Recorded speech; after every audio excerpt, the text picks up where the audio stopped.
Okay, assalamu alaikum. Hope you're well. Grab my chair. Okay, assalamu alaikum. Hope you're well and welcome back.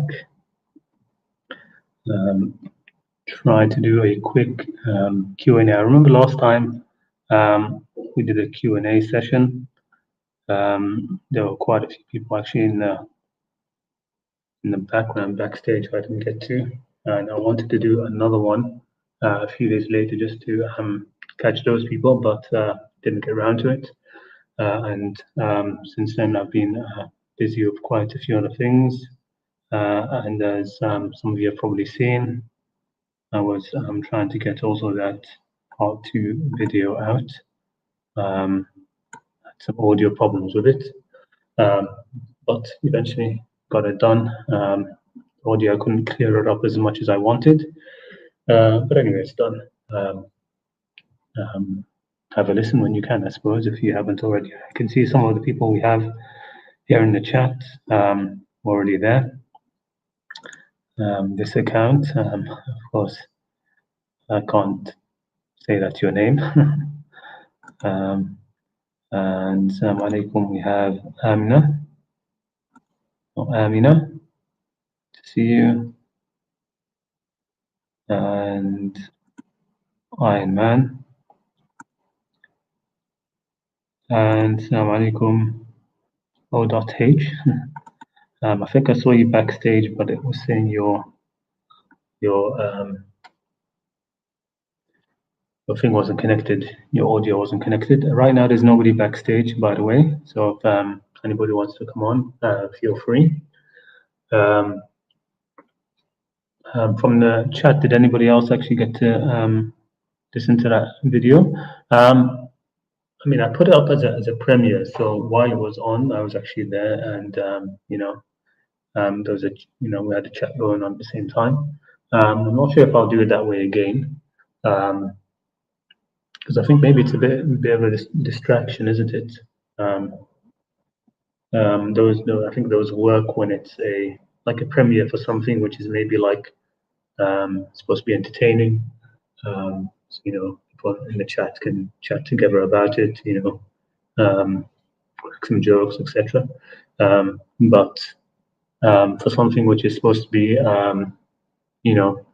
a presentation of ideas that need to be thought of slowly and sort of rolled around in your head more, I think maybe having a premiere for it isn't as good. But then again, of course, there was only a few people there. I think it was only like 5 people.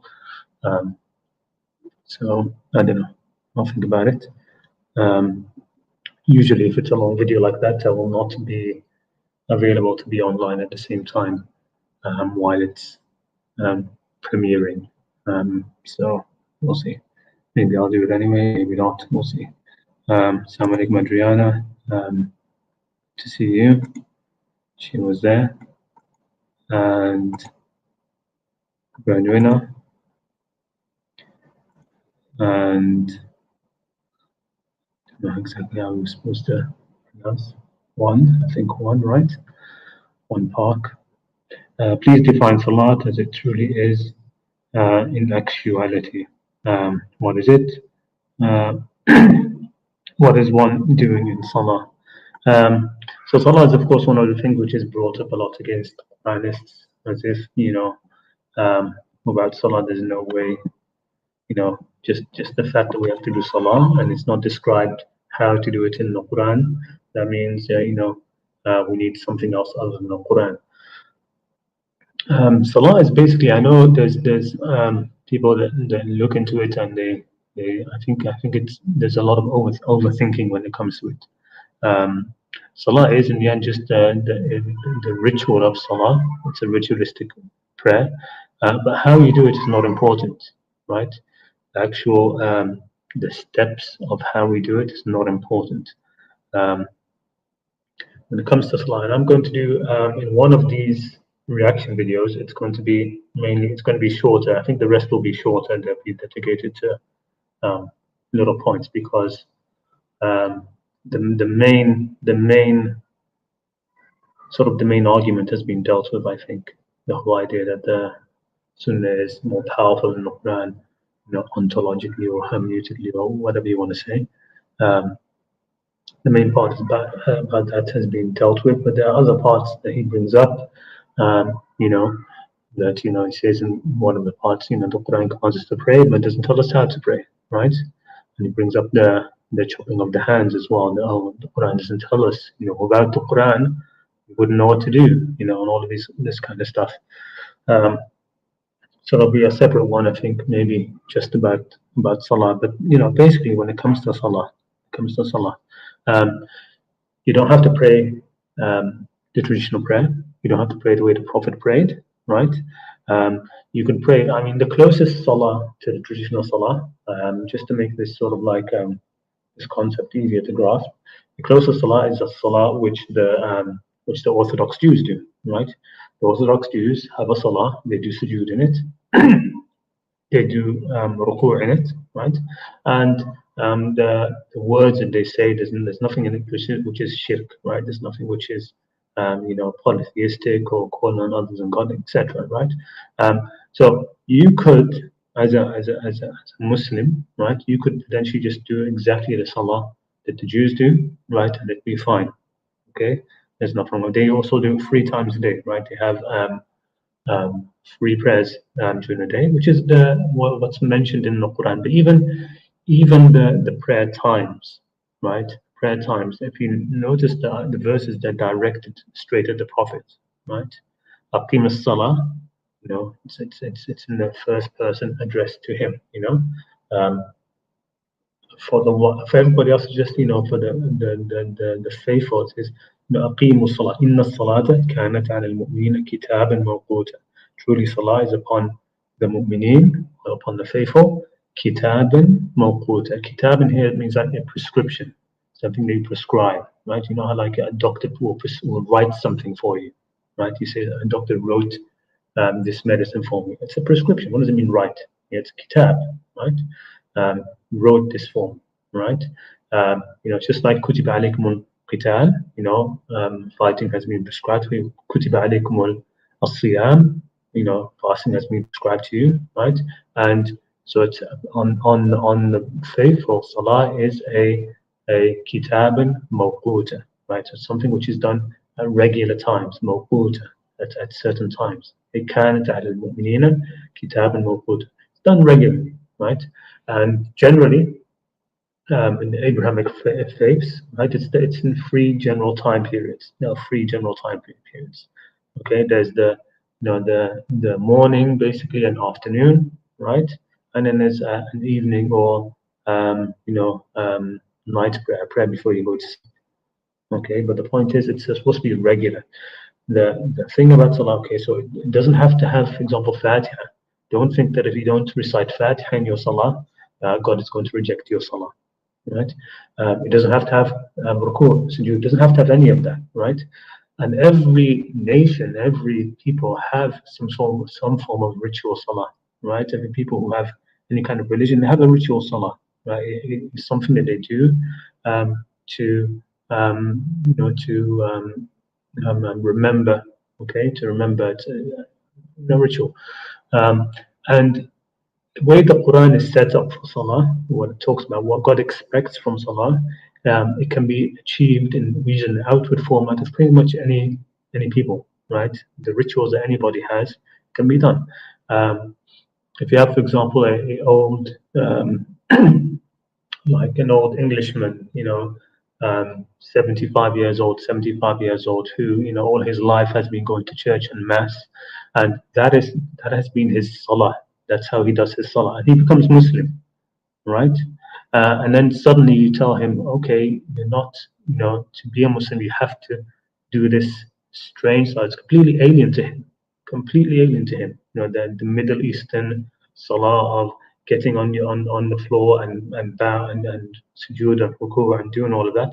Very alien to him. It could be a barrier. It's like, okay, I can't, it can be a barrier. Doesn't have to do the Salah in that specific way. All he needs to do is adapt his Salah and make it conform to the Quran. How does it conform to the Quran? First of all, the salah is established for the remembrance of God, right? أقيموا الصلاة لذكري, right? So it's for dhikr, it's for remembrance of God, okay? And it should be with khushu', right? When the Quran describes, قد أفلح المؤمنون الذين هم في صلاتهم خاشعون. Successful are the faithful, those who are in their salah are have khushu', they attain khushu', right? Doesn't mention, for example, those who prostrate in their salah, or those who do sujood in their salah, or those who do ruku' in their salah. That God isn't going to reject somebody's salah because these things are not in it. They don't have to be in it. Okay. So that's the general thing. And then, of course, the goal of the salah is to become of the musalleen, to be of those whom God sees as people of salah. And they're described in the Quran. So, it's in Surah Al-Ma'arij. You can go through the verses there where God says, except those who pray, illa al-musallin, and it says, alladhina walladhina, those who, and describes, okay, the qualities, okay, of those who are musallin. And at the same time, you have to be careful not to be of those who are, God describes wailun musallin, woe to those who pray. There are some people who do salah, and their salah does nothing but takes them away from God even more. So even when you look into the tradition, you have hadiths which are like this, which of course the people of hadith reject.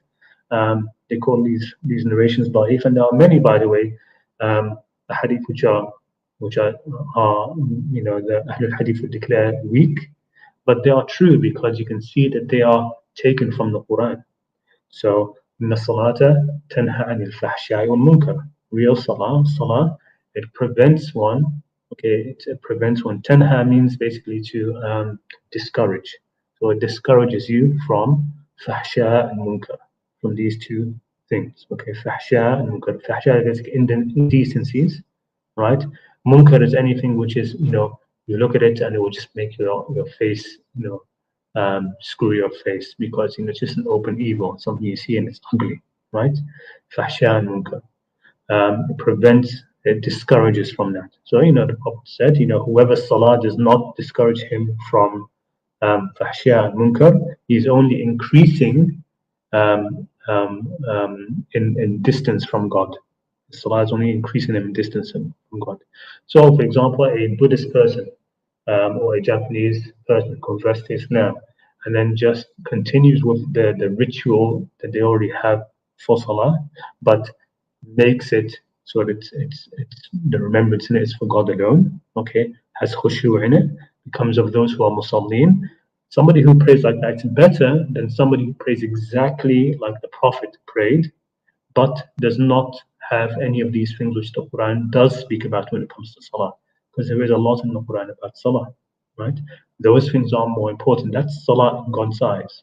It isn't the sujood or ruku or how many units of prayer you do or the exact times. That isn't part of it. Now, the Prophet had a uswa, right, for Salah. And, even the Quran, when it says, in the Messenger of Allah, you have a beautiful uswa, a beautiful example. And it mentions three things, okay? لمن كان يرجو الله واليوم الآخر وذكر الله كثيرا. For the one who has hope, يرجو الله has hope or longing for God. يرجو الله واليوم الآخر and the next and the last day. وذكر الله كثيرا, right? And remembers God much in abundance. Okay, so the Prophet had his uswa in that. He had a way of doing that, and it's a good example. The Quran calls it a good example. It doesn't say it's the best example. That's always translated wrong. Muslims will always say, the Prophet, God says in the Quran, in the Messenger of Allah, you have the best of examples. It doesn't say best of examples. It says a beautiful example, not the best. It doesn't say ahsan, it says hasan. Okay, uswatun hasana, right? So it's a good example. Why only hasana? Because that example might not be the best everywhere else in the world or for all other peoples.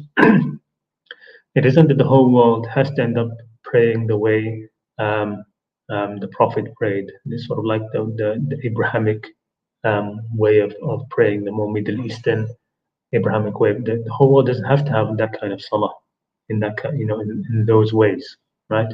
For it to be accepted by God.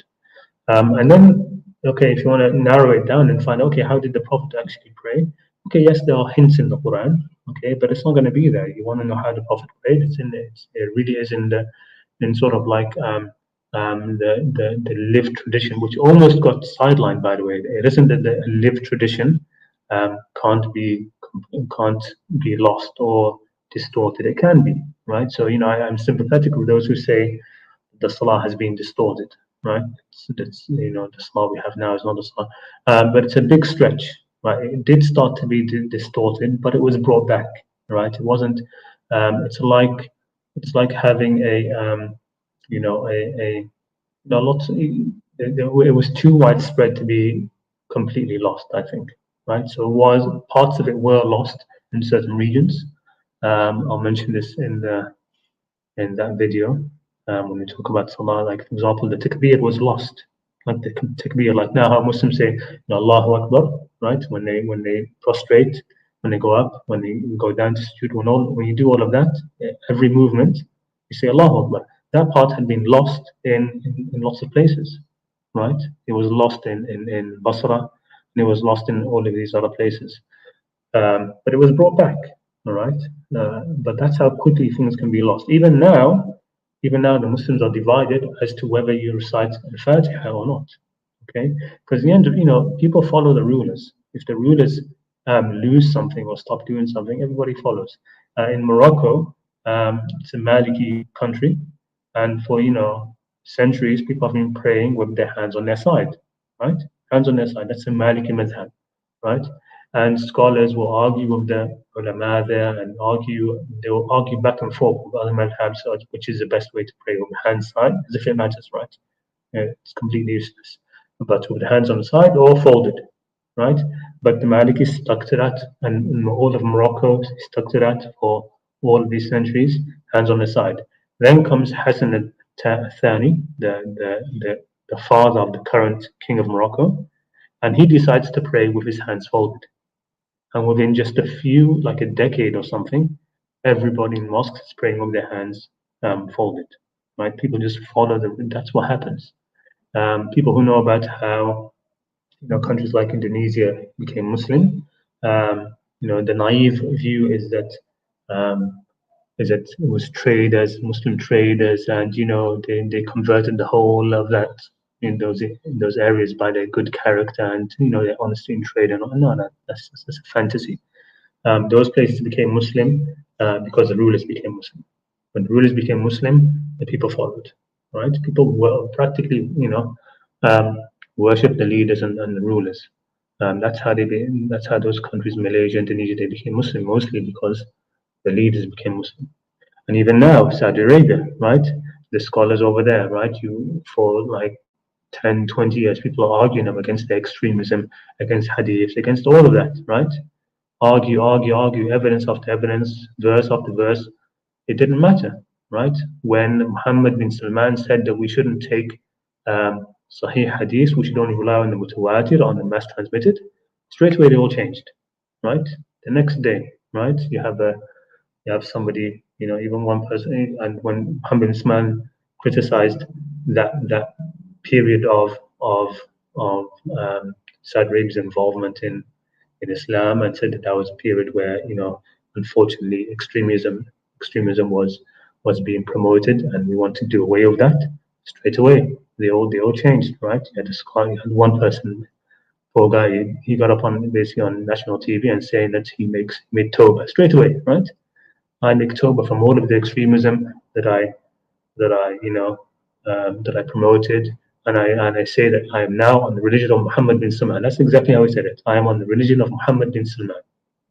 Okay, that's how it is. Okay, rulers, especially when they have all of the power, and there's not that much, people can disappear and things like this can happen. Everybody falls into their orbit. Okay, so they can change the lived practice. They can change the lived practice. So I'm not saying that the lived practice of the salah as it is couldn't have changed. It could have changed, but we can see enough of the history to see the difference. That's what I'm saying. But the point is that the how the steps for it are not important. If that was important, they would be in the Quran, just like wudu, right?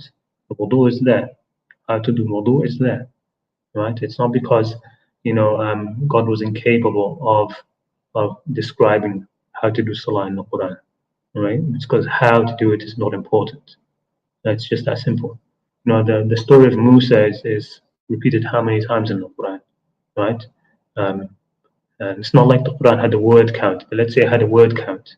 Um, you could, if it was that important, salah, the how, you could easily take away from some of the repeats of the story of Musa, and just one verse to describe one rak'ah, okay, how to do one cycle of prayer, right? That could be shown, or one verse to say how many rak'at each of the salah was supposed to be, okay. That could be, but it isn't there, right? It isn't there. And there are, of course, other people that look into it and find like numerical patterns and stuff. Like, for example, the word salawat in the plural comes up in the Quran 5 times. So, people take that as a subtle indication, and that's why the Prophet chose to have five salawat, 5 prayers. Or whether he chose it because of that, whether that was, inspired to him or revealed to him, it's not that important, right? But it's there. I mean, the 5 prayers, I still do them. I do the 5 prayers. The only thing which I do differently maybe is I join a lot more than normal.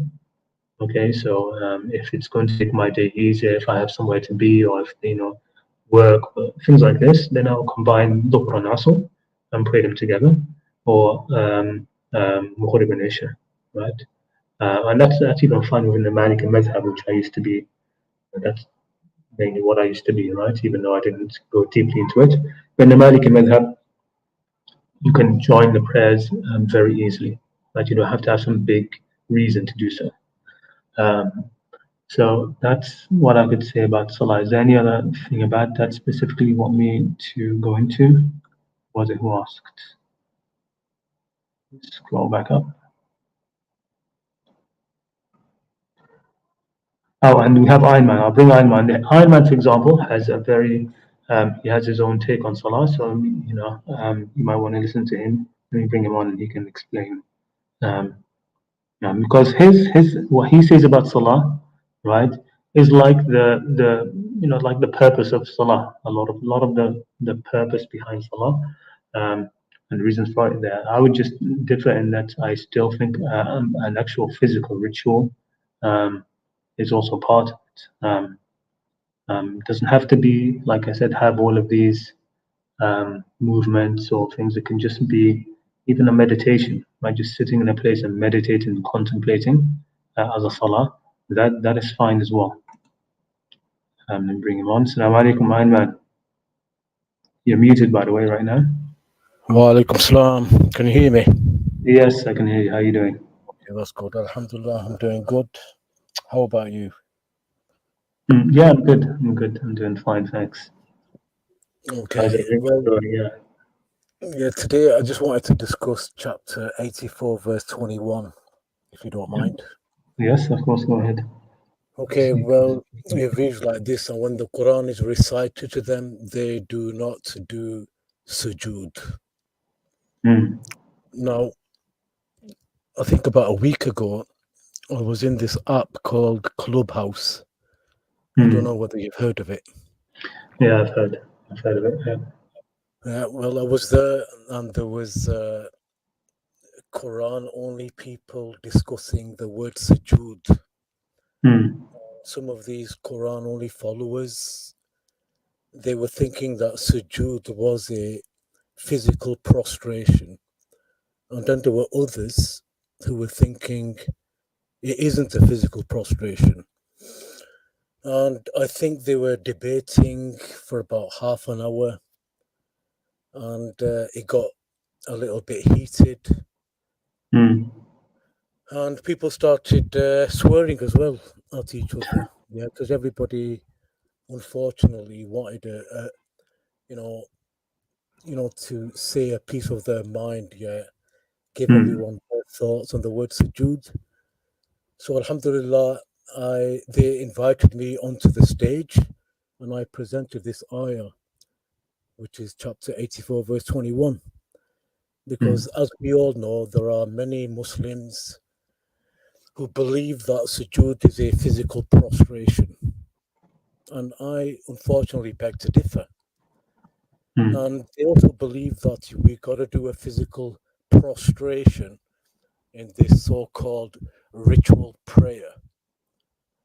So, like I said, yeah, they were arguing for half an hour. And when I presented this ayah to them, everybody just went quiet. Because my question was to them is, whenever you listen to the Qur'an, do you or anybody that's listening, do you do a physical prostration straight away? No, you don't. Nobody does this. But according to this ayah, which reads, and when the Quran is recited to them, they do not prostrate. So those of you who think that it's a physical prostration, why is it when the Quran is recited, you don't do a physical prostration? It's only a physical prostration when you do your so-called ritual prayer. And there's another thing that I want to point out. When people are performing this ritual prayer, which they think is salah, when the Quran is recited, why are they still standing? Why are they still standing? Shouldn't they be in prostration? So are they not disobeying the command of God by staying stood up and not prostrating? And once I, told them my points, you know what? Everybody just went quiet. They had absolutely nothing to say. So the thing is, the same question applies to everybody else now. When the Quran is recited, how many of us straight away do a physical prostration? Nobody. Nobody does this. So if we take sujood as a physical prostration, are we not disobeying Allah's command here in chapter 84, verse 21? When the Quran is recited, we do not do a physical prostration. So how on earth can sujood be a physical prostration? Even if it is a physical prostration, I would see it as being an extreme way of of doing sujood. But it's not the sujood of the Quran. I just cannot see a physical prostration being, sujood of the Quran. Because we've got ayahs in the Quran where God is commanding the angels to do sujood to Adam. So were they doing a physical prostration to Adam? No, they weren't. So, the thing is, I just want to, get people onto the same page. You see, we can't go to one particular ayah where the word salah gets mentioned and the word sujood gets mentioned, like in chapter 4, verse 102, and say, oh, the word salah is mentioned here and the word sujood is mentioned here. Salah is some kind of physical prayer that we need to do, and sujood is some kind of physical prostration that we need to do. Yeah, just to clarify for people, can you repeat for some people maybe they haven't heard your take on salah? So can you just redefine it for everybody? Okay, well, this is another question that I get asked quite often. Yeah, because I don't follow the hadiths and I don't believe that the hadiths are the sayings or the doings of our Prophet, peace be upon him. I think these are all sayings and events which are attributed to the Prophet. Yeah, and people could be of the opinion that the hadiths explain how to perform this salah. Also, the imams, the scholars, sheikhs, muftis, they all say that Allah subhanahu wa ta'ala hasn't given us the details of the salah in the Quran, and that's why we need to go to the books of hadith. But if we go to chapter 70, verse 22 to 34, which I will do right now, let me just open up. Yeah, there it is. Okay, let's have a look at chapter 70, verse 22 first. Right, if you all look at my webcam, Yeah, it reads here, except the observers of Salah, illal musallin. The next Mm. ayah reads, those who are constant in their Salah. Now, these ayahs that I'm going to present over here are some of the details of the Salah that Exactly. Yes. unfortunately most Muslims are unaware of, because the so-called priestly class, they don't tell us about these ayahs. They will only say, oh, in the Quran, God tells us about Aqimus Salah, to establish the Salah. How are we going to establish the Salah? There are no details of Salah in the Quran. But if we go to chapter 70, verse 22 to 34, we shall find the details of the Salah. Here we go. Next ayah. And those within whose wealth is a known right, for the petitioner and the deprived, and those who believe in the day of recompense, and those who are fearful of the punishment of their Lord. Indeed, the punishment of the Lord is not that from which one is safe. And those who guard their private parts, except from their wives or those their rights hands possess, for indeed they are not to be blamed. But whoever seeks beyond that, then they are the transgressors. And those who are to their trusts and promises attentive, and those who are in their testimonies upright, and those who carefully maintain the Salah, they will be in gardens honored. Now, these ayahs over here, yeah, are describing the Musallin. And the Musallin, to me, according to the Quran, are not those people who perform the daily 5 times ritual prayer. The Musallin are those people described, yeah, in Ayah 70, Surah 70, verse 22 to 34. Please make a note of that, because I'm sure there's going to be people coming up to you and saying, oh, how do you do the Salah? Well, you can show them these ayahs. And there are many others as well, yeah, that I can present to you right now, yeah, that talk about Salah. You see, one thing we are not told is, when the words Aqimu Salah or Atu Zakah get mentioned, I mean, it doesn't stop there. Yeah, it continues. For example, let's have a look at chapter 2, verse 177.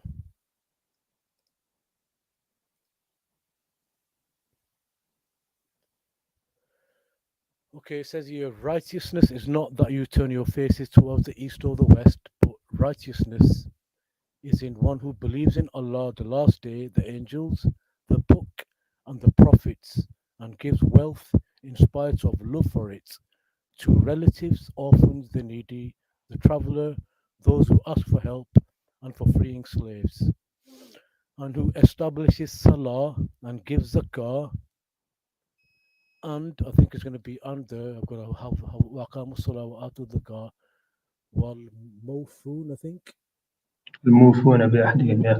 Yeah, and those who fulfill their promise when they promise, and those who are patient in poverty and hardship and during battle, those are the ones who have been true, and it is those who are the righteous.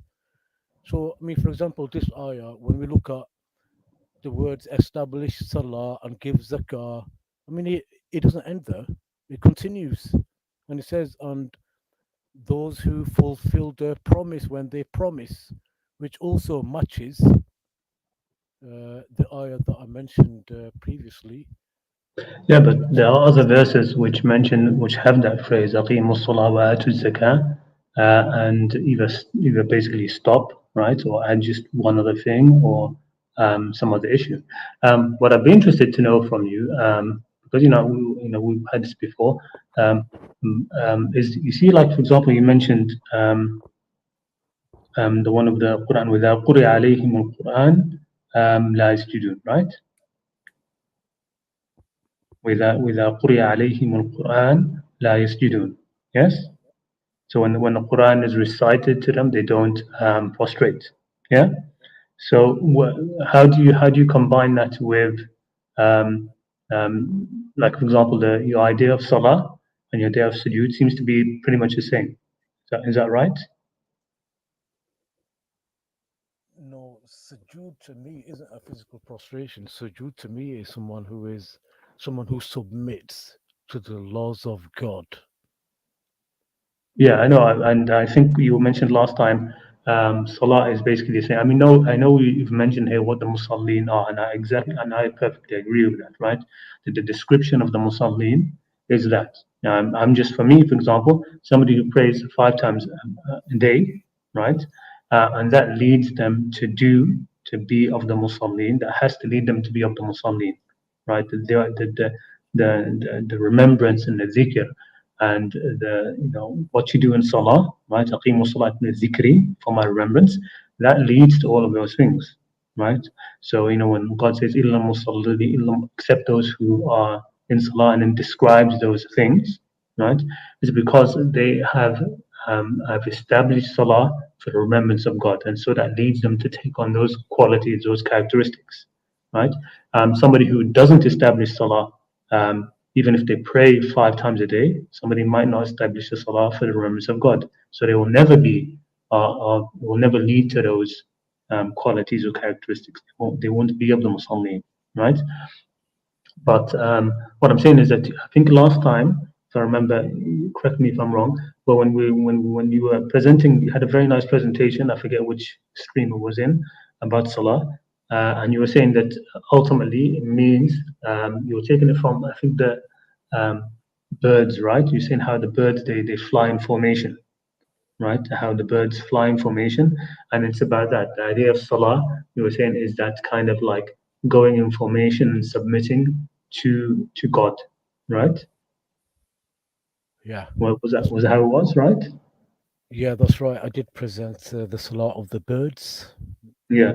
So when you say that, when you talk about the sujood, which again, I mean sujood, you sort of mentioned it when you were talking just a minute ago about how like the outward form of sujood could be just an extreme version of the inner, right? When somebody is in that state, they might fall prostrate, right? Fall prostrate. I mean, in the Quran, like the verse which says about falling prostrate to the chins, right? But anyway, um, so I see it as also going the other way around. So somebody could physically prostrate. I mean, an act of physical prostration that affects you as well, right? So there's always this link between what we do physically and how it affects us internally, and also what we have internally with what we'll do physically outward. But you were saying that the sujood is this submission. It's just submission, right? And it is definitely an ultimate form of submission. Like somebody, even just somebody seeing somebody physically prostrate to something else, just what it looks like is a total somebody showing physically that they have submitted to something else. Like when somebody does sujood, they are physically showing that submission. And so I said that will affect your mentality, right? If you do that and you're doing it where in your mind and your intention you're doing that before God, right? And in your heart I'm doing this for God, that affects you, right? That's a reminder. So that's why it can be part of salah. It can be part of that zikr, right? That remembrance, that putting yourself in submission. But anyway, the point is that you're right. It's not physical. Somebody could do a physical salah, an internal be not physical prostration, and internally not be in that at all, right? Like the hypocrites, right? The hypocrites are mentioned in the Quran that they come to salah and they are, and they come to it to show yura'un an-nas. Right? They come to salah just so that people can see them. Okay, that is not salah.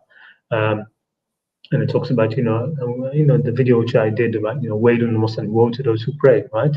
God, the Quran talks about those who are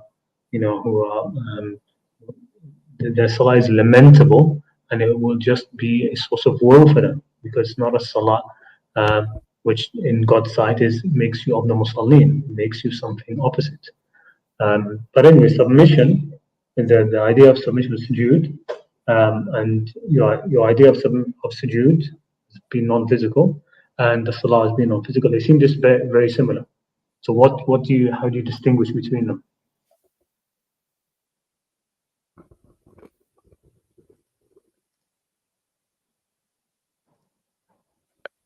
Okay, sorry, I just couldn't find the right button. Okay, my understanding of salah, what is it?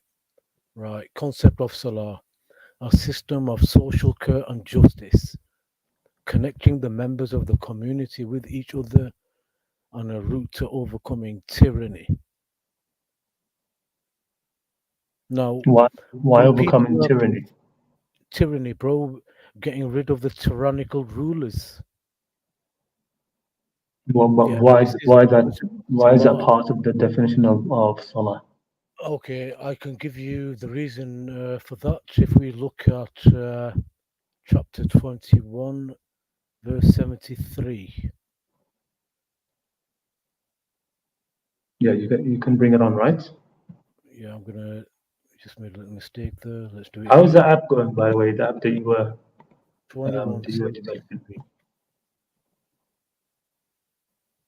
It's having some technical problems here. I'm going wrong button. Sorry. Okay, here we go. Right, chapter 21, verse 73 goes like this. And we made them leaders, guiding by our command, and we inspired them to do good deeds. Establishment of salah and giving of zakah, and they were servants of us. Okay, sorry, that was not the one. Maybe try another one.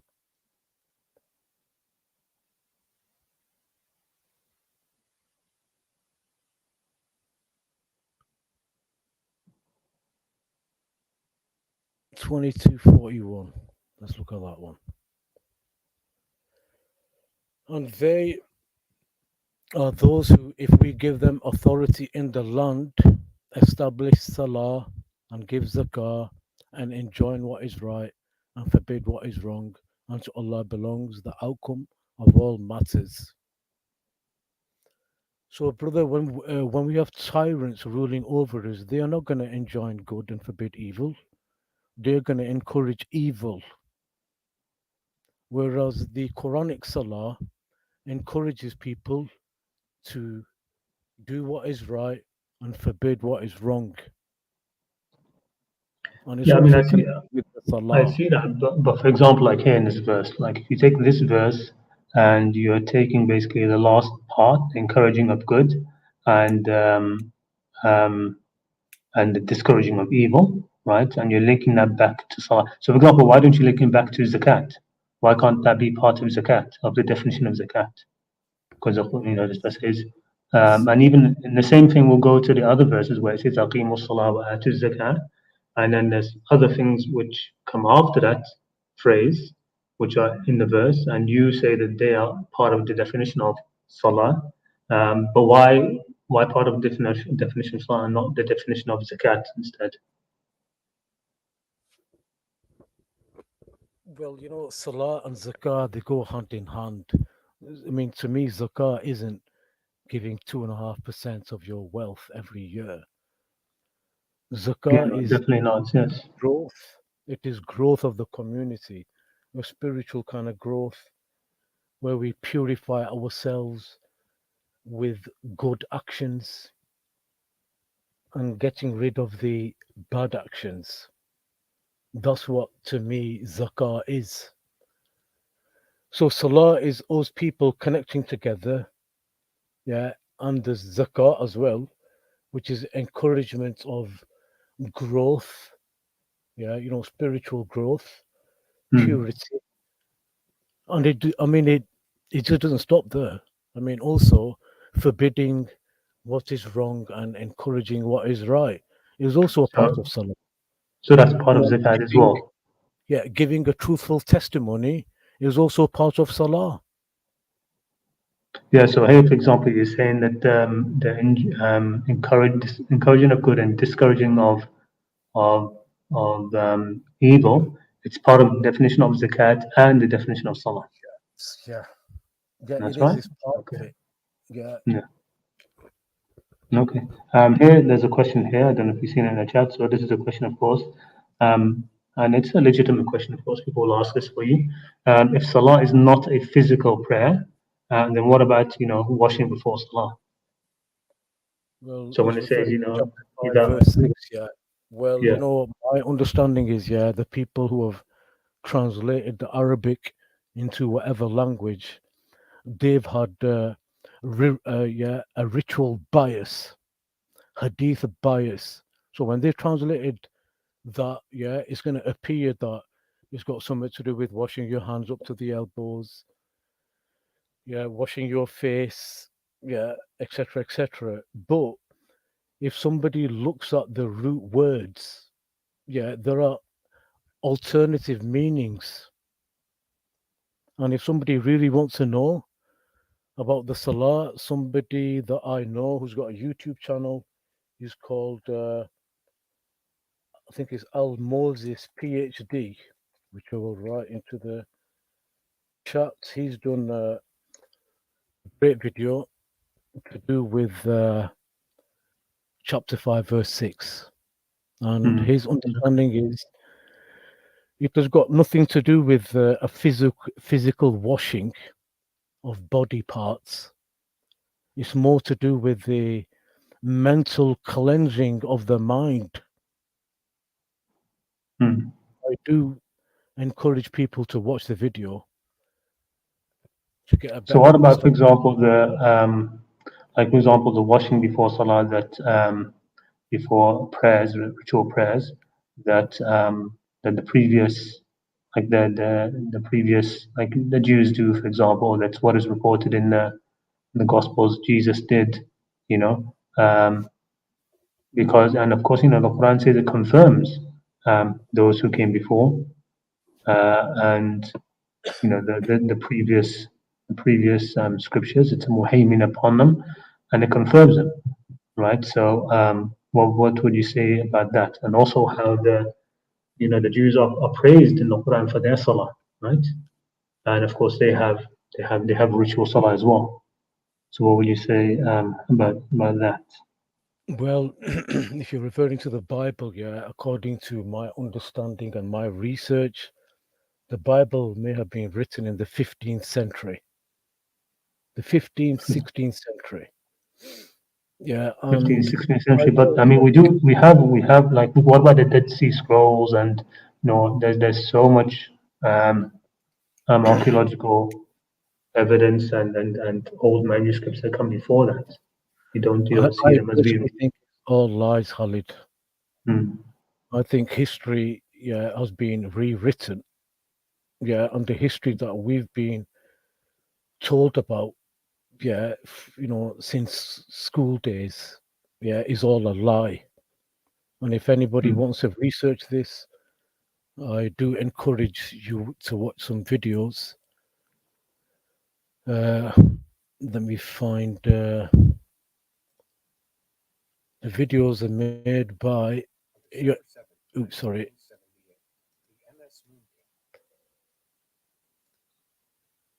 Right, this video. If somebody does a search for David Ewing Jr., Can you put that into the chat as well, just so there's a you search can for find it? Anatoly Fomenko.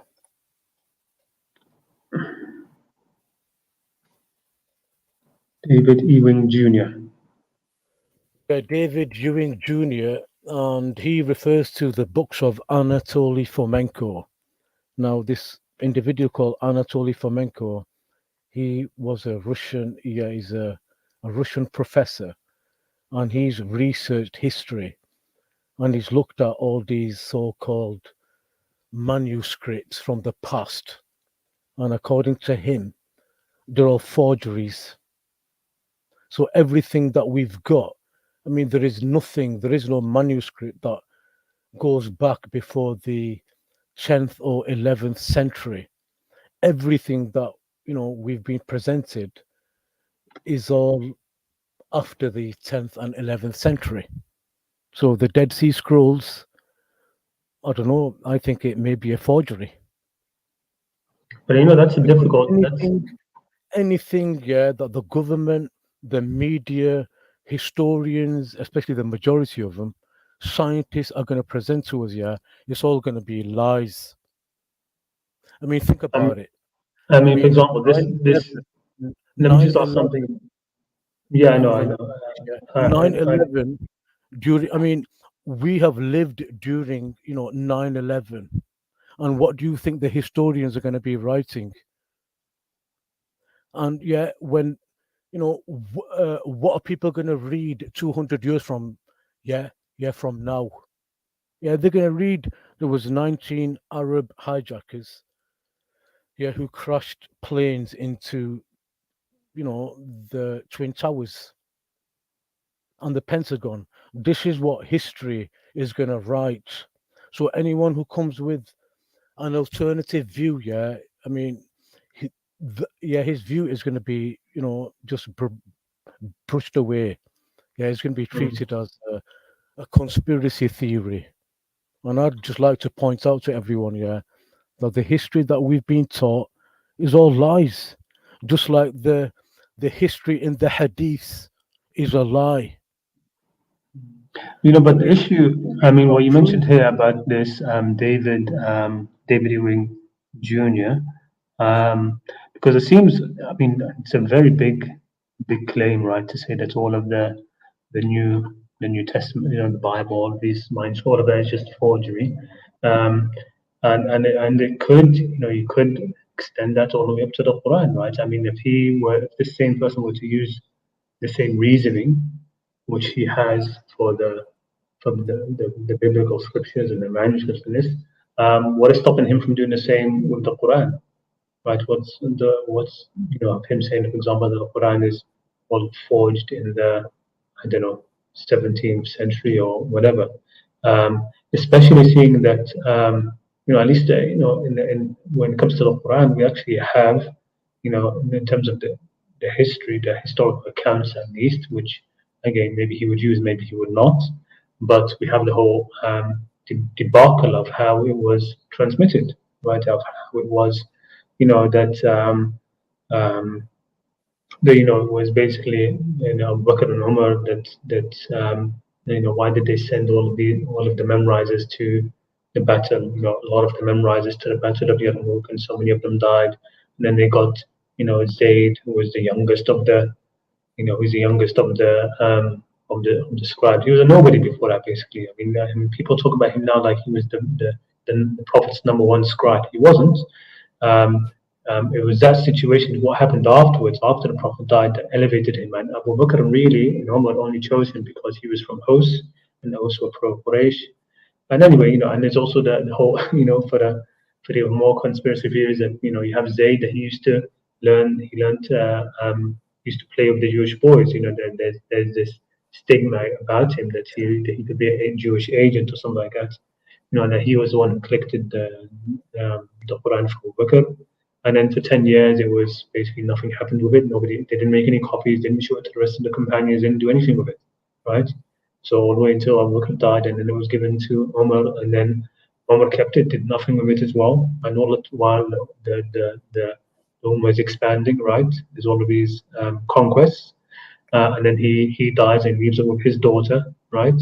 And then only later, when you had these differences between the people of Syria and the people of Kufa, only then did they bring out the copy of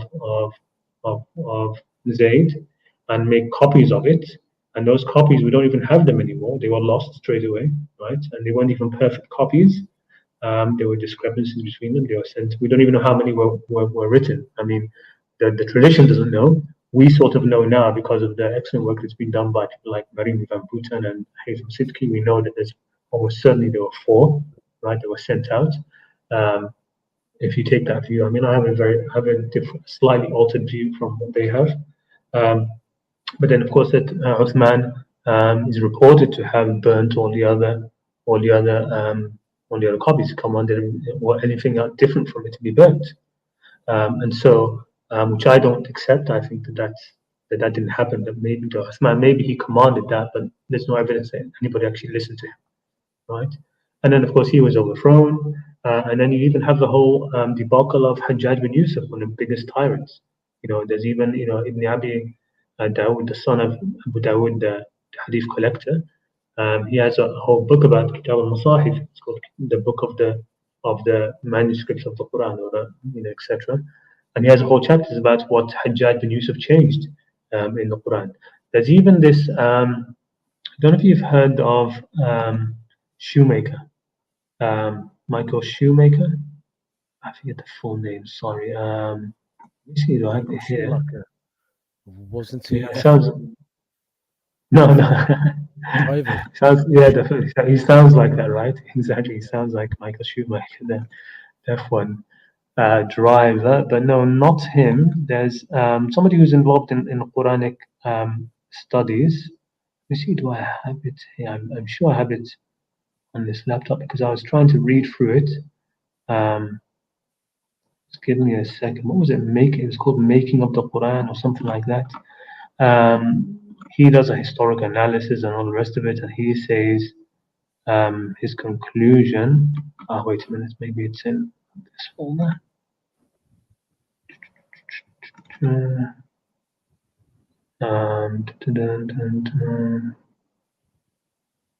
Nope, not here. I'm sure I had it somewhere here. Just give me a second.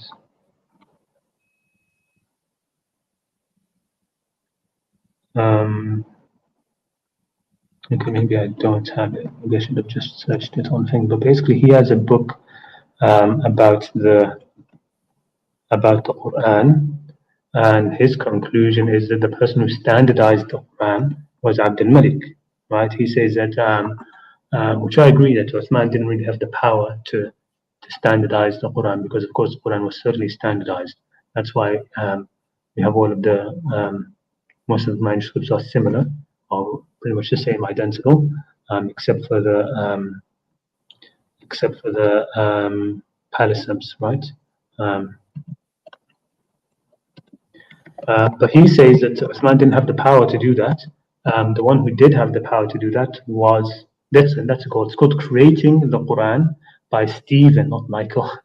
See, I messed that up. See how memory works, right? Stephen J. Shoemaker, right? Stephen J. Shoemaker. So he says that this there was Abdul Malik who actually standardized the Quran, right? It was him who standardized it, and that doesn't follow. It doesn't mean that because he standardized it, it means that they changed anything. But he also thinks that some of the Quran postdates Muhammad, right? He thinks that. Other people who believe they know that Abdul Malik did standardize the Quran. They say that some other people say that no, it's still all from Muhammad. It just wasn't Uthman. It was him.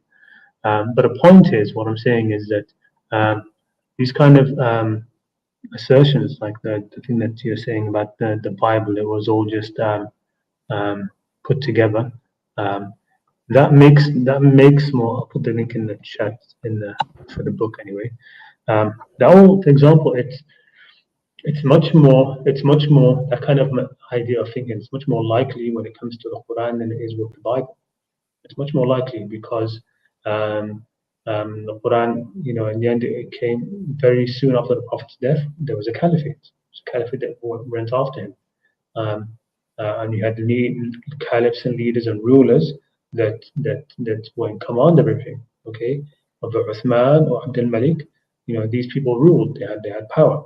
Whereas the beginning of Christianity and the beginning of the Gospels, and even before that, when it comes to the Jewish people, right? When it comes to that's even less likely. It seems to me that it could be all just, created, sort of like just forged. in the 15th century, and it's everything before then is all the manuscripts, everything else is a forgery. That it seems like what I'm saying is that kind of thinking, right? It can be directed towards the Quran in the same way, right? Um, I mean, if this guy's still alive, maybe he could do some research into the Quran. What would he say? He would probably say the same thing, I think. I think he would say that the Quran doesn't go back to Muhammad, and he would say something very similar. So I think it's very, very far fetched to have such a skeptical view of the history in that kind of way. Well, bro, I suggest you read Anatoly Fomenko's books, because I mean the thing is, I mean, if we look at our own timeline, I mean, we've been lied to so many times. I mean, look at the war with Iraq. I mean, they said that Saddam Hussein had weapons of mass destruction, and did they find any? No, they didn't. So the thing is, we are being lied to. I mean, often. We've Yes. been so many times during our lifetime.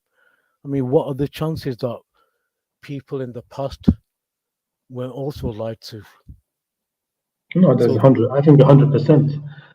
It's just the scale of the lies on what it takes a lot more to disprove things like this, right? I mean, um, it takes a lot, right, to when it's something that you ubiquitous, for example, like the prayer, like salah, like the biblical material, you know, there's just so much, it's like almost giving the liars, who are, behind the scene lies, you're giving them almost like godlike powers to be able to sort of like hoodwink pretty much everybody. Um, it's a big stretch, but I mean, I understand. I mean, this is why, for example, I just want to, that's because I want to don't want to stretch it on for too long. There was a comment here. I just want to address it. So, like this, for example, this is why I understand your perspective. Um, um, he's saying there's a problem that this comment is saying that there's a problem here. To address it, most Muslims hate Salah, or it has become a torture. But there is no way to deny the 5 daily prayers. So yeah, it is a problem that people have become very disillusioned by Salah, and they don't have to be, right? And yes, a lot of people, maybe they come to hate it and despise it because it's made too much, it's pressured too much. Um, and I also understand your perspective in terms of because nobody's under any obligation to trust any of the history, right? Which is why even when it comes to this idea that all of the manuscripts are of the Bible of thing are all wrong, or the salah that happened in the traditional salah goes back to the Prophet. Distrusting all of that history. I mean, I can understand it because um, um, when you've been lied to, you can distrust a lot, right? And you don't have to. You're not under any God-given obligation to trust any of it. You don't have to. Ultimately, in the end, when it comes to the salah, it is supposed to, in the end, to feed you into guidance. I mean, one of the issues with salah, it's become so ritualized. People think of God accepting salah or rejecting it, right? You do a salah, and it's like a tally. You've done this salah, it's been accepted. I don't even think there's such an idea of salah being accepted or rejected.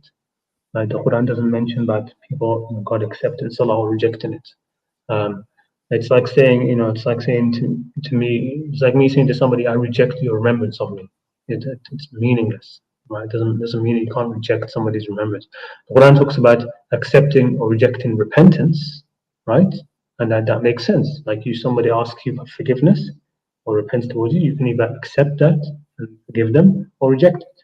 Or, for example, sadaqah, the Quran talks about, the Prophet accepting that charity. Yeah, that's something you physically accept the charity. And there were some people, the Prophet was told, that he don't accept their charity, right?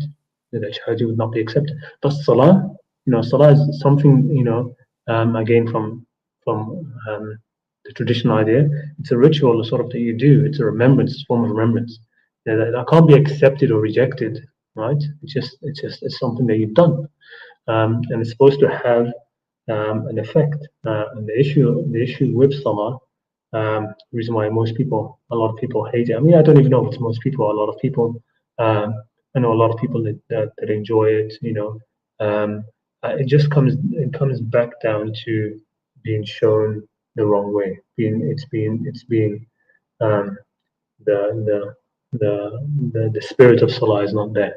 Instead, it is way far the ritual. It's like, this is I have to do it, get off my shoulders and do it. It's like you're doing an obligation just to get through with it, get done with it. Salah is supposed to be in the salah, in al hasanat yudhibna sayyi'at, right? And says, right, that the good things, the beautiful things, make the bad things go away, right? And that's one of the, when that verse talks about, it's addressing the Prophet. أقيموا الصلاة طرفي النهار وزلفا من الليل إن الحسنات يذهبن السيئات. Establish salah the two ends of the day, right? The two ends of the day and a portion of the night, or the near part of the night. Truly, hasanat, the beautiful things, make the bad things go away, right? I mean, anybody who is into sort of like regular meditation for their day, for their daily sort of mental health, to get rid of stress, to remove their, anger, to remove what they would understand this. They would understand salah is supposed to be something like that, which it's not about having your good deeds expel your bad deeds. That's how the hadiths show it, right? They show like, imagine if you were going between one place and another, and there are 5 rivers in between, and each time you passed the river you had a bath in it. Would there be any rubbish inside you, right? Any dirt inside you? And salah is the same way, they say, right? The hadiths go like this. But it's not supposed to be about that. It's not about tallying. It's not that you do salah, you've done a bad deed, right? You did something wrong, you swore, whatever you did, you do salah, and then that expiates it, that removes the bad deed from your record. It's not about that.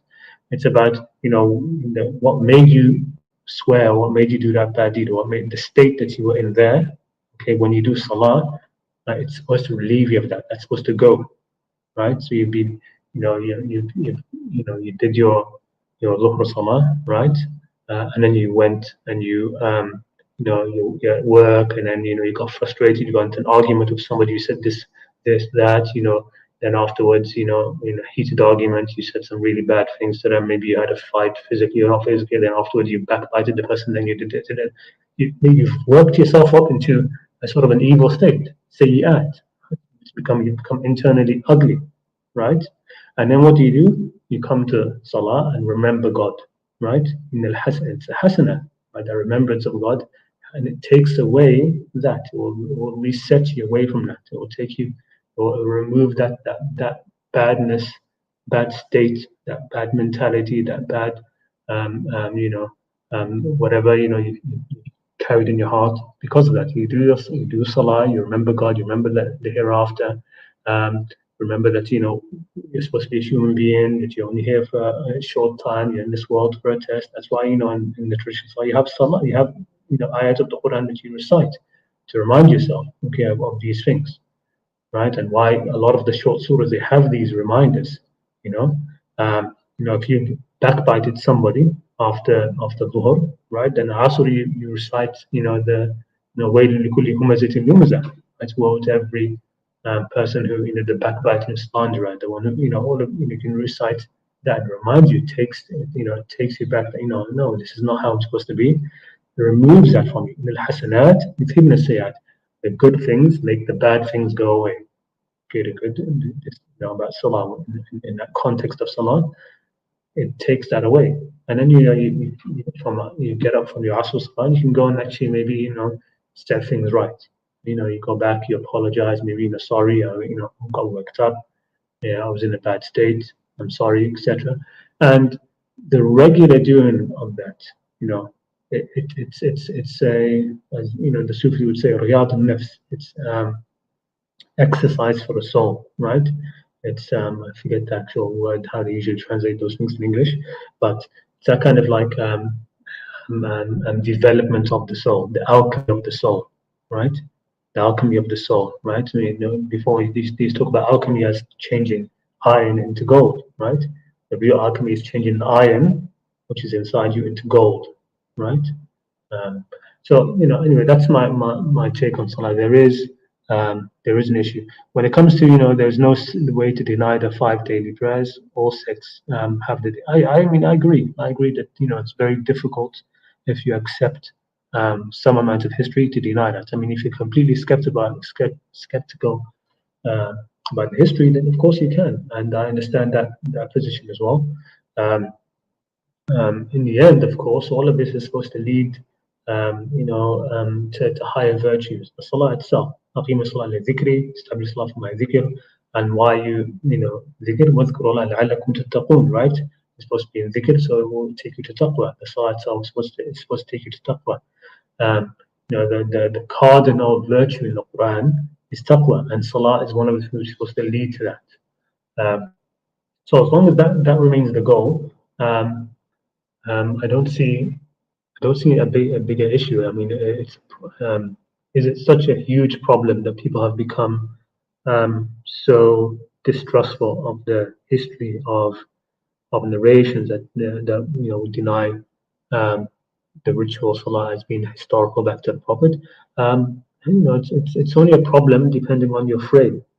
You can consider a problem that people are, but you have to be understanding that people have legitimate reasons to doubt, right? People can become very distrustful and doubt a lot of things, and there's nothing wrong with that. There's nothing inherently wrong with that. Yeah, sorry, I almost forgot. I almost forgot that you were there. Sorry. It's all right. Yeah, I would like to present chapter 9, verse 5 as evidence that the salah, the Quranic salah, is not a ritual prayer. So let's have a look at it. Right, it reads like this: and when the sacred months have passed, then kill the mushriks wherever you find them, and capture them, and besiege them, and sit in wait for them at every place of ambush. But if they, referring to the mushriks, should repent, establish salah, and give zakah, let them go on their way. Indeed, Allah is forgiving and merciful. So those of you who think it's a 5 times daily ritual prayer, is it being suggested in this ayah that the mushriks should be, they should repent and they should, perform this 5 times daily ritual prayer, then let them go. So my question is it being suggested here that the mushriks do a 5 times daily ritual prayer? Yes or no? Yeah, I mean, but for this specific verse, it is very specific. I mean, this is from the mushrikeen, who I mentioned here, are the ones who broke their oath. They're the ones who, from the start of the surah, they're the ones who broke the Treaty of Hudaybiyah and then later on conspired against the Prophet. So yeah, those mushrikeen, right? When it's talking about this, it's talking about they're breaking their oaths, and then these are the ones who are to be fought. So it's not the other mushrikeen. For example, other mushrikeen, it doesn't say they have to establish salah, right, or give zakah, right? So the other mushrikeen in the same in the same surah, just I think a verse before, a verse afterwards. Let me actually pull it up myself. I mean, Khalid, this was my point. My point is, remember earlier on I said, that salah is a system of social care and justice. I also presented an ayah from chapter 70 where, I mean, you mentioned, that they broke their promises and agreements. Well, that's one of the details of the salah, to keep your promises and agreements. So the thing is, I mean, this is what's being suggested over here. The salah of the mushrik was for them, to keep the peace. Yeah, that, the treaty that they had with the Prophet, they had to maintain that treaty. So that's why the mushriks are told to establish the salah, and the salah is to do with, the justice, the peace on earth. It's not being suggested that they do a 5 times ritual prayer. Absolutely no way. Also, there's an ayah where it mentions, the salah of the disbelievers is something like whistling and clapping. Yeah. So, I mean, how Yeah, can my kind salah of, be a ritual prayer? How can it be a ritual prayer? I mean, the only way we're gonna see it as a ritual prayer is if we imagine it, and the I only mean, way we're gonna that's, imagine it is if we've got hadith bias. I mean, to me, I see, those people who still reject the hadith. Yeah, they've still got hadith bias. I mean, we've got the Rashad Khalifa lot. Yeah, the 19ers. Yeah, they reject the hadith, but they've got a 3 times daily ritual prayer. So the thing mm, is, why is it, that everyone thinks that, the Quran, has got something to do with rituals? Chapter 5, verse 6, some kind of ritual washing going on. Because there's a ritual washing going on, physical washing. That's what they're imagining. mm. Yeah, and just because, there's billions of people doing it does not mean it's right. So the thing Yeah, is, I no, mean, of course. I'm trying to get everyone on the same page over here. I Yeah, mean, there's I some of us who understand. believe, there's some of us who believe that Salah is a ritual prayer. Some of us think Mm, that it's 3 times. Some of them might be thinking it's 2 times. Some of us will mm, be thinking it's 5 times. Now, the thing is, some of us think that sujood is a physical prostration, and there are others who think, you know what, it's not a physical prostration. And the thing mm. is, I mean, it's so difficult to get everyone on the same page. I Yeah. mean, I've presented so many ayahs to do with the salah, and I've got so many more. And when I Mm, look at these ayahs all together, not as in isolated, or I take sujood from one ayah and take ruku from another ayah mm, and salah from another ayah and say, well, I've got the word salah here, I've got the word ruku over here, and I've got the word sujood over here. Oh, that means I have to do a physical ritual prayer. And we should. There's a difference between a dua, which is a prayer, and salah, which can never ever be a prayer, not according to the Quran, but according mm. to everybody else's imagination. Yeah, it is some form of ritual prayer. And how is this so-called 5 time daily ritual prayer preventing the evil and the tyranny, and the corruption and the oppression? It's not doing none of that. And you know what I mean, people. I mean, this is why, I make an effort, to tell people Mm, about this word salah. mm, Yeah, it's not a physical ritual prayer. It isn't. And how is it going to prevent indecencies and wrongs? Yeah, as soon as you leave the masjid, what? How is your salah going to prevent indecencies and wrongs? It isn't. yeah. It's not going to do none of that. Yeah, I mean, the salah of the Quranic salah is a game changer. But we we reduce it to a ritual prayer. And like I said to you, brother Khalid, I've looked at all the ayahs in the Quran to do with this word salah, and I cannot imagine it to be a ritual prayer. I cannot. Mm, And it's difficult. Yeah, I know that people might agree. Yeah, chapter 70, verse 22 talks about the Musallin. Yeah, then we've got Surah 107. Yeah, which says, "Woe to the Musallin." Yeah, who turn away the orphan or the weak and do not encourage the feeding of the poor. So woe to mm, the Musallin who are heedless of their salah. I mean, when you look at this ayah, this should be enough. That is not a ritual prayer. mm. So I mean, how can it be how can chapter 107, you know, point to someone, it's a ritual prayer? It isn't. And all the ayahs I've Mm, presented, chapter 70, verse 22 to 34, if somebody actually studies them, there are other ayahs in the Quran as well that clarify everything that's been said. Yeah, in 70:22 to 34. Truthful Well, testimony. just butt in a little bit, because look, because I understand what you're saying, but I think it's like arguing against different levels. I mean, when you talk about that in this kind of way, I mean, let's take it out from the example of salah. Take it for example of charity, right? So let's say somebody is charity, gives charity, right? Um, but the charity that they give, right? First of all, it's not done. It's not done with any intention to help anybody. It's only done for show. Meaning, if the person wasn't like if there was a needy person there, you wouldn't give. You're only doing it entirely for people to see, right? Or for example, even charities that you give, there's some things behind it, right? So for example, the Quran talks about those who give charity, right? And then they follow up their charity by always reminding the person, right?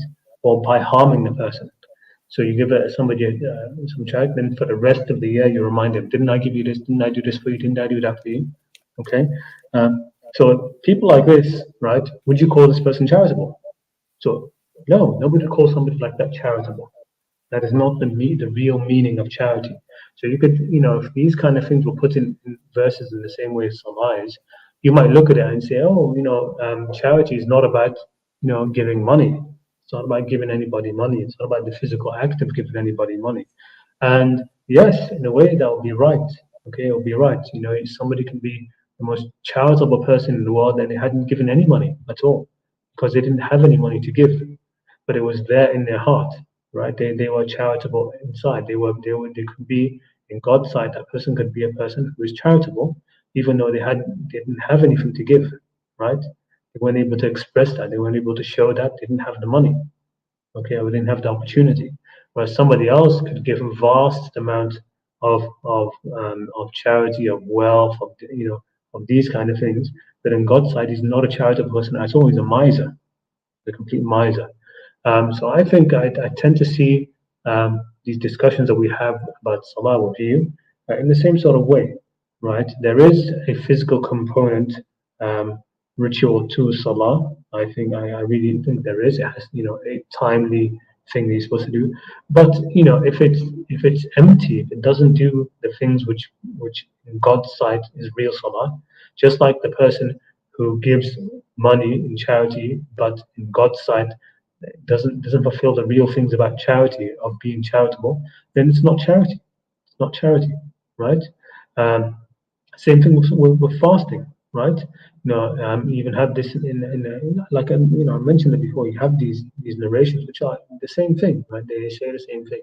That a person, for example, who is doing salah, right, but whose salah does not discourage them at all from doing open evil or indecency, they are only increasing in distance from God, right? In God's sight, that's not a salah. That's actually something which is worse than salah.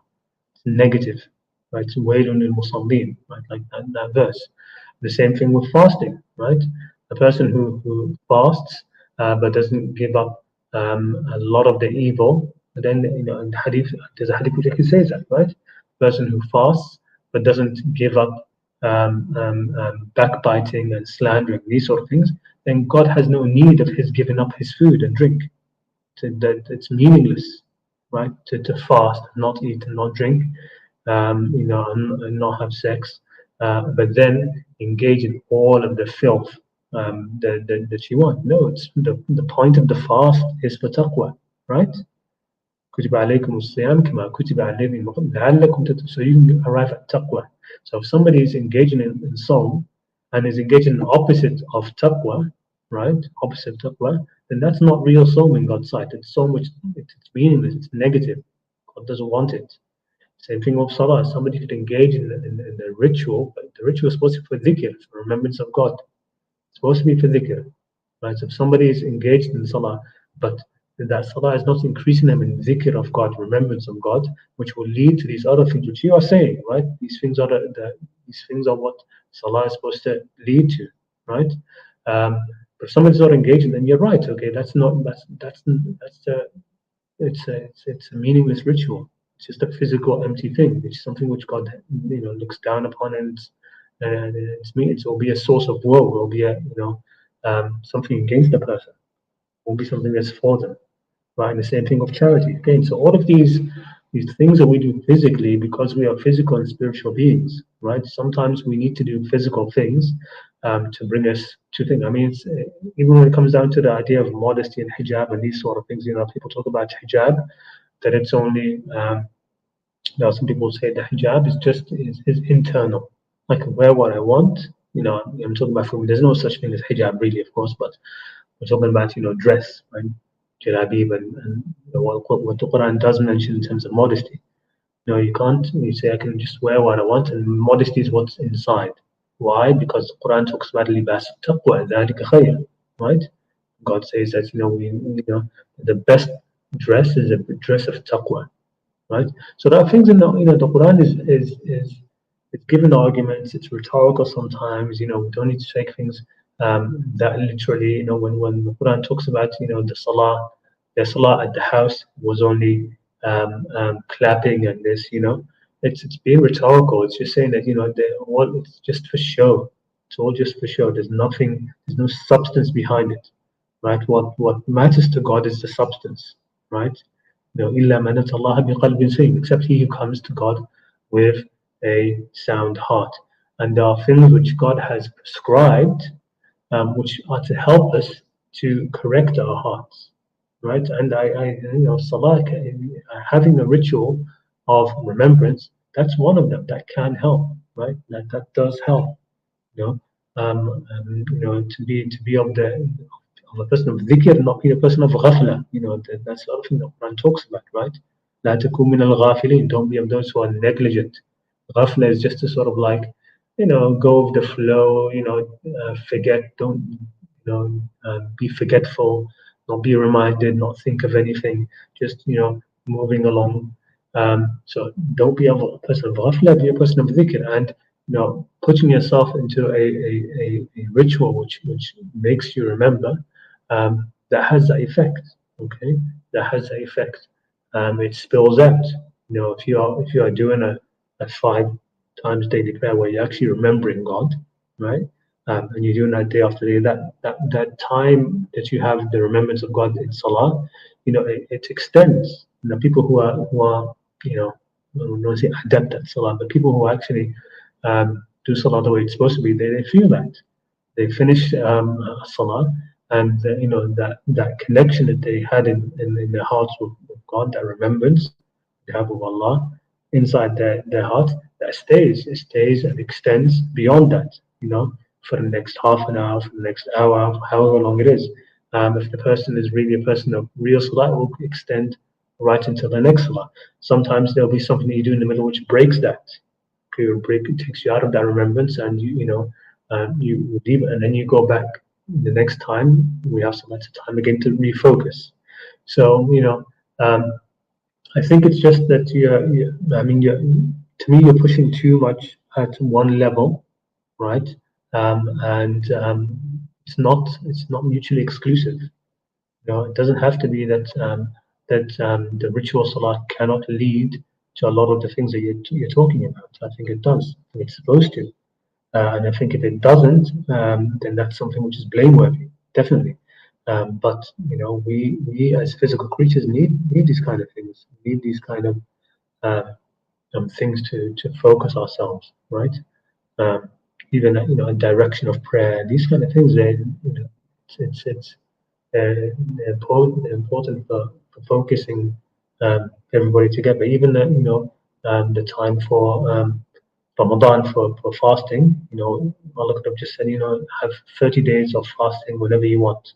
No, it's all done together, because together we can focus. It helps. Everybody's trying to be a person of taqwa together, right? You're not going to have somebody who's going to swear at people. The person you meet who will swear. There'll be less people you meet at who will swear at you, and so you won't swear back, all right? Or who will act in a way which is not in accordance with taqwa, and so will lead you to act in a certain way as well. No, if everybody together is now trying to increase their taqwa, it becomes easier for you. Right? It becomes easier for you. Anyway, No, I Yeah, think go ahead. I think you're justifying it. Yeah, Me, oh, yeah, I am. Yes. yeah. I mean, the problem is, yeah, those people who are performing this 5 times daily ritual prayer. I mean, for example, Shamsi. Yeah, he's a guy who goes to Speaker's Corner and he does dawah there, Mm. right? And yeah, he's a Sunni. Yeah, he does his 5 times of ritual prayer, but he's coming out with things like, you know, the Prophet said that he's been given the Quran and something similar to it. Mm. Now, the thing is, yeah, he just narrated a hadith where he's claiming that the Prophet has said he's been given the Quran and something similar to it. And his understanding is this something similar is the Sunnah or the Hadith. So the thing is, he's been performing his, let's say, his 5 times daily ritual prayer. How on earth is that 5 times daily ritual prayer helping him to understand the Quran? It isn't, even though he speaks Arabic. I mean, isn't he aware that in the Quran, Allah has already told us, yeah, that if the whole of mankind and jinn got together to produce something similar to this Quran, they would never be able to do it, even though they were helping each other. So Yeah, I mean, how I is don't want to. I don't this want to ayah from the defend it. Quran? He's I quoting understand. a fabricated Uh, hadith, attributing it to the Prophet, peace be upon him, and then he's obviously attributing it to God. yeah, but look, He's doing his Salah is not going 5 times daily ritual prayer. How is his daily ritual prayer or his, you know, Taravi, where he listens to the full to. Yeah. Quran? He's been listening to the full Yeah. No, Quran I for understand. I so many understand. years. Yeah, he's got the nerve to come up, yeah, and use this so-called hadith as evidence, yeah, to try to debunk the Quran only position. I And he understand. doesn't But even look, there, refer to the there's a lot. Quran. There's a He's lot. There's a lot of. completely unaware. He's blind. He's Yeah, but blind to it and he's deaf to it. yeah, I know. Even But though that's he what sat, I'm yeah, saying. yeah, he stood up behind the Imam, yeah, listening to the Quran in Arabic, yeah, he's quoting a fabricated hadith. How do you Yeah. Look, explain that? So well, how is his this always happened, yeah, even in the no, Prophet's time. isn't Even in the Prophet's I time, right? never There were people will. who listened to the Prophet I've never come across and these kind they of didn't guys. hear. So they've been Sorry. performing 5 times daily ritual prayer all their lives, but yet, you know, Allah is preventing them from understanding the Quran because these people that I've come across, which are, old, we're talking about 60, 70 years old. And I've said to them that Allah subhanahu wa ta'ala tells us in the Quran that it's fully detailed. Why do we need the hadith? You know what his argument was? Oh, Hmm. Allah subhanahu wa ta'ala hasn't told us in the Quran if we catch fish from the sea, is it halal or haram? This was a Actually, it has. 60, 70-year-old bloke, yeah, an imam, well versed Hmm. in the Quran. Yeah, he's yeah, yeah, he just said that Allah subhanahu wa ta'ala hasn't told us if fish is halal or haram. And then I says to him, I go, look, I've read it in the Quran. I've read it in the Quran. I don't know what surah number it is. I don't know what ayah number it is. Yeah, but give me a minute and I'll find it. Yeah, and then there was a hafiz, yeah, present as well. And Hmm. when I looked at him, yeah, I mean, I looked at him. I go, look, do you know which ayah it is? And he looked embarrassed, yeah, because the imam, the so-called expert, yeah, he's just made a terrible Love. mistake, and the Yeah. hafiz realized it, and the hafiz then, after a short pause, yeah, he started reciting the ayah in Arabic. He was whispering it, and I heard it. When I heard it, I go, yes, that's the ayah, brother. Tell me what surah number is, ayah number is, so I can show this imam that's trying to debunk the Quran only position, yeah, that Allah subhanahu wa ta'ala has told us about fish in the sea. So the point I'm trying to make is this person, he's read Tarawiyah, so yeah, he's been, you know, present in Salatul Tarawih for 30 days listening to the whole of the Quran. And he's 70 Oh, years old now, and he still doesn't know, yeah, if Allah has told us if we catch fish from the sea, if it's permissible or not. Come on, how is his ritual prayer helping him? It isn't. You Yeah. know, where does Allah tell us, yeah, in the Quran, yeah, to recite the Quran back to Him? Yeah, I mean, I can show you ayahs where Allah clearly tells the Prophet, peace be upon him, to recite it to the people. But I mean, Mm, the Imam isn't even looking at the people, and most of the people, as you are aware, are non-Arabs. Yeah, majority of the Muslims are non-Arabs. When the Imam is reciting the Quran in Arabic, most of us don't even know what he's saying. So how is that mm, going to help us? How is that going to help us understand the Quran? How is that going to help us reflect upon the Quran? It isn't, especially in the month of Ramadan when they're reciting the Quran really, really fast. How on earth can somebody reflect upon it, ponder upon it, make sense of it? They mm. can't. So how is this so-called ritual prayer helping us? It hasn't helped us for the last 1400 years. God knows how long it's been. You Yeah, know, incidentally, when formed. incidentally, just saying So I mean, incidentally the that, thing is, man. I mean, Khalid. I mean, this is what I don't understand. You're telling people, yeah, sometimes, oh, you don't have to do. I mean, Salah is not a ritual prayer, and then you are justifying it. And I've given you examples. Yeah, Shamsi is an example.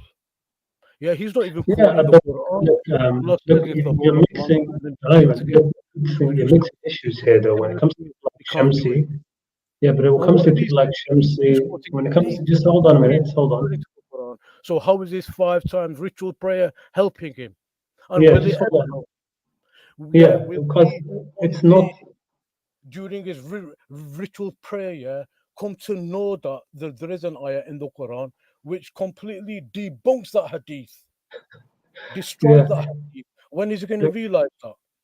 Because I I've just told you understand. about a 70-year-old guy, yeah, who didn't even realize, yeah, that Allah subhanahu wa ta'ala has given us the details about whatever you catch from the sea is permissible. Mm. Yeah, look, I understand, but I think you mix it. I mean, Salah doesn't. The Salah it's not some way to gain knowledge, right? Um, yeah, there's a lot which goes into the reason why somebody like Shamsi is the way he is, right? So he's accepted hadiths, he's been taught this. It's a convoluted mess, right? Salah isn't going to change that.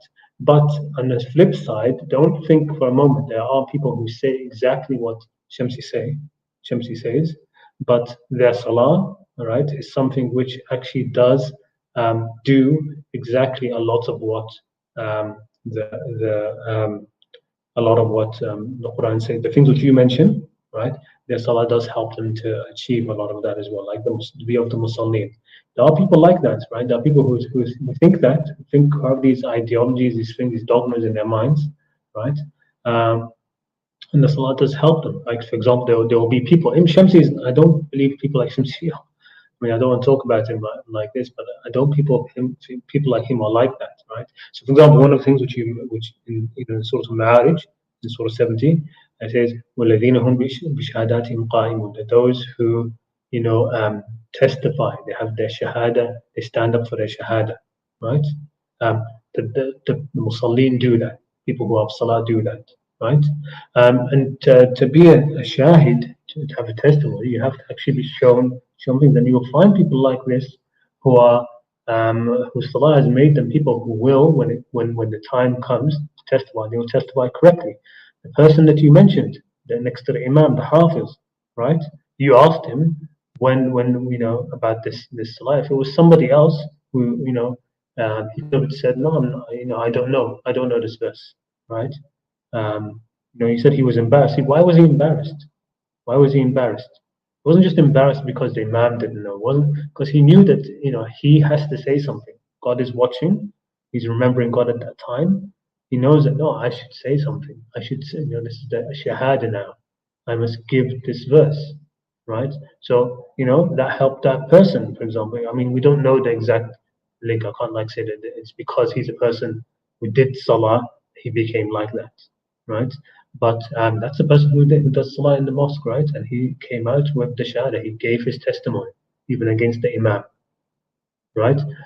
So look, when it comes to these, salah is not supposed to give you knowledge. The Quran doesn't talk about salah as something which helps you learn. It talks about salah as, inna salat tanha anil fahsha'i wal munkar, that it prevents indecency and open evil, right? Decency, open evil. And someone like Shamsi, who spends all of his, he's immersed. Speakers Corner, you've seen it. He's immersed in argumentation. وكان الإنسان أكثر شيء جدلا, and he's become so lost in that arguments and debating, and he doesn't know where he is anymore. Right? He can get completely lost in that, and arguing with falsehood to lower the truth. So there's a lot which goes into why people are like that. But don't think for a second that there aren't people who the five the dhikr they do in their salah actually it doesn't help. It does help them. I mean, it's I think it's in a way it can be a belittling of the Quran, to say that people can stand 5 times a day and pray, and do salah, recite the Quran, and have it as a dhikr, remember it, and it doesn't affect them. If you're doing that 5 times a day for however long, it doesn't affect them. It can affect them in the right, and it can also be something which is detrimental. I mean, you mentioned the Quran. The Quran also increases the tyrants in their loss. It says that وَنُنَزِّلُ مِنَ الْقُرْآنِ مَا هُوَ شِفَاءٌ وَرَحْمَةٌ لِلْمُؤْمِنِينَ. We send down of the Quran what is, mercy and healing for the faithful. وَلَا يَزِيدُ الظَّالِمِينَ إِلَّا خَسَارًا. But the zalim, the tyrants, the unjust people, will only increase them in loss. So there are people in the Quran itself increases in loss. The same way, salah itself. There are some people that do salah and it will increase them in salah. Wailul Musallin. You mentioned that this person he's leaving salah for how long? He doesn't know that in the Quran we have that seafood is halal. In my video about Wailul Musallin, about the Surat al-Din, what I call the one about salah. I gave an example of, you have the person in Mecca, right? You have the Imam in Mecca who leads the Taraweeh and all of that, and he could have just finished praying that same surah, reciting that same surah, in which it says, "Woe to the Musallin," right? And it talks about how what Musallin, الذين عن صلاتهم ساهون الذين يراؤون ويمنعون الماعون, right? Those who are who are just show people, right? And then they prevent helping. So they prevent even giving like basic charity. And then the start of Surah talks about those who push away the orphans harshly. So you have somebody who can recite a surah like this, and then right at the end of the surah he lifts up his hand and praying and says, "Oh God, make their children orphans." You can start praying that about other people, right? Make their children orphans. And then when he finishes the salah, on the way he goes into his huge palace. I don't know if you've seen the palaces that some of these imams in Mecca and Medina and these places, they have like a Sudaisi, the guy who has a very nice recitation of Quran. He has very nice voice. But my God, he's like, he's got so much money, he just hoards the wealth, and you don't see him, living a life in accordance with the Quran. And there's a lot of things that have been brought forward against him, and fraud and decent things, etc. So salah, it doesn't mean that you're going to become, like I said, the Quran itself, it will increase the disease in the hearts of those who have some people who have disease in the heart. The Quran will actually increase their diseases, right? The Quran helps to sift the people even more. And salah can be a part of that as well. I mean, salah can be something, somebody can be engaged in salah and it's just making the person worse, right? Because now especially when it's combined with all of these, like I mentioned in the video which I released today, the people, enemies of the Prophet, who bring out embellished words of deceit, right? People can hold on to that and be deceived by that, and so their salah actually increases them in the worst possible deeds, because they do salah and they think that the salah is, as long as they do salah, they're golden. They can do anything that they want, right? I mean, the person in that video which I have about salah, the whole thing which is around the guy. What's his name? His name is Muhammad Habul or something. I forget his name. But the one who's saying that if you miss one salah, then it's worse. You're worse than a murderer. You're worse than a rapist. You're worse than a pedophile in the eyes of Allah. That person, right?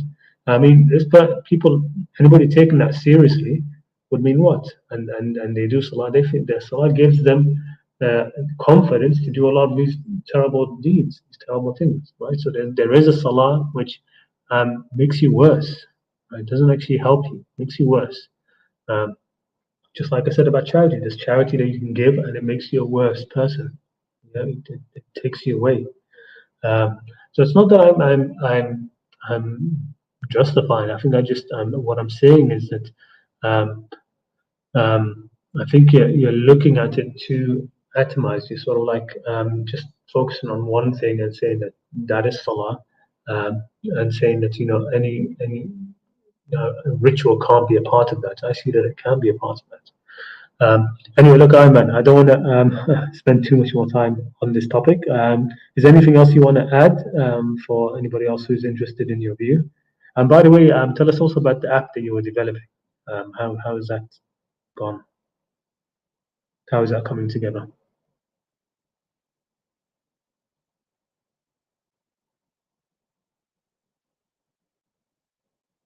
Hello, Ayman, you there? Oh, stepped out.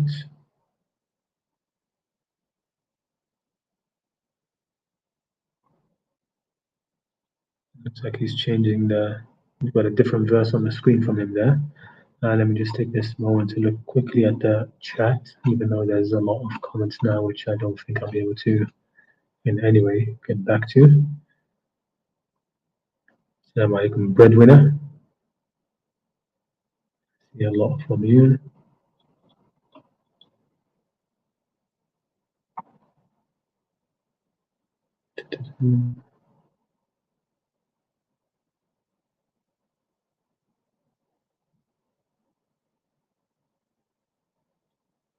Okay. Astrology, it's based on astrology. 5 prayers are determined by the zenith of the sun, because your prayers are most likely to be accepted.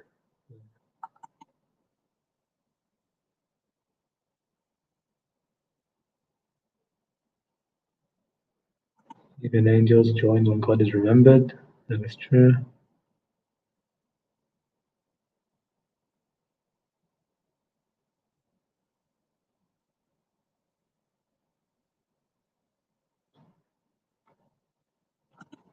Everybody can perform the salat of the idolaters. Well, look, the people of Mecca, of Quraysh, they did used to do salah even before the Prophet, right? They had salah, and I mean those verses in Surah Tawbah. We'll take more to get into that, because what the mushrikeen, basically the mushrikeen mentioned there are Muslims, right? The mushrikeen there are actually Muslims. They were all Muslims. Everybody at the time was Muslim. They don't converted to Islam, you know. Those who broke they're being called mushrikeen because that is their dominant state at the time. Remember, the Quran talks about the people of Mecca. They would not become faithful. لقد حق القول عليهم على أكثرهم فهم لا يؤمنون. They would not become people of faith. They became outwardly Muslims but had zero iman, right? So they were still really mushrikeen. So when the Quran says that these people who broke their treaty and now is on warfare against them again, that they were to repent of their breaking of their treaty, and show that they had to be physically seen to have repented by establishing salah and giving the charity, because that's what the people of Mecca were supposed to be doing anyway. Remember, the people of Mecca were in charge of the Kaaba and the people who came to salah there, and and they were supposed to be charitable to the people there. There's a lot about that. So, hi, man, you there yet? You're back. Yeah, bro, I'm back. Okay, yes, go ahead. So, what I want to say, just do you have anything else you want to add, and also let us know about that app that you are developing. Yeah, I wanted to address somebody over here who presented an ayah. Can't remember what it was. It was maybe 243. Okay, go ahead. Yeah, 243. Elena wrote 243 also mentions salah and bowing down with others. Yes, it does, but you won't find the word sujood there. So this was the point that I was making. Just because it says salah over here and the word ruku appears here, I think it's warka'u ma'arraki'in. Yeah, warku ma'arakin. Yeah, So so do you consider ruku' to be basically the same as sujood as well? Like just a submission? no, I would say taking heed would be maybe a better translation. Like Taking from heed. I see. I think that's from you're taking that from the verse about the about when they're on a journey, right? And you're afraid of the enemy, right? So you take heed, right? Yeah, I think it gets mentioned there as well. Okay. Okay, I just wanted to point out, I mean, the word sujood's not there. So basically, I mean, the point that I was making is we can't just take the word salah from here and ruku from here and then go to another ayah, take sujood from here, from there, and say, you know what? These three words mean ritual prayer now. I mean, you can't do that. I mean, this is very, very unfair. Yeah, taking word from here, isolating them, and then just imagining it to be a ritual prayer. Also, the so-called ritual prayer, where in the Quran does God instruct us to do sujood towards the Masjid al-Haram? I mean, I couldn't find any ayah where God is saying, yeah, do sujood towards the Kaaba.